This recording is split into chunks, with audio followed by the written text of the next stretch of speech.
অলিম্পিকের নারী football event থেকে বিদায় নিয়েছে জার্মানি নারী ফুটবল দল।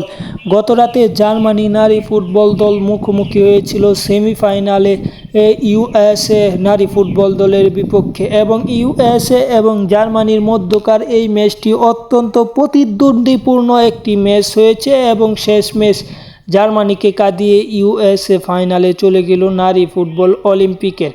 এই ম্যাচের প্রথম থেকে শেষ পর্যন্ত দুই দল অত্যন্ত সুন্দর এবং সমানে সমানে খেলেছে। শুধু এক গোলের পার্থক্যে ম্যাচটি থেকে ছিটকে যায় জার্মানির মেয়েরা। সব কিছু মিলে ম্যাচটি তারা 1-0 গোলের ব্যবধানে হেরে ছিটকে গিয়েছে এবং তৃতীয় স্থান নির্ধারণী জার্মানির মেয়েদের যে ম্যাচটি অনুষ্ঠিত হবে সেই ম্যাচটি অনুষ্ঠিত হবে 9 আগস্ট। অপরদিকে নারী অলিম্পিকের ফাইনালে মুখোমুখি হবে ইউএসএস ব্রাজিলের বিপক্ষে। অপরদিকে তৃতীয় স্থান নির্ধারণী ম্যাচে জার্মানি স্পেনের বিপক্ষে খেলবে।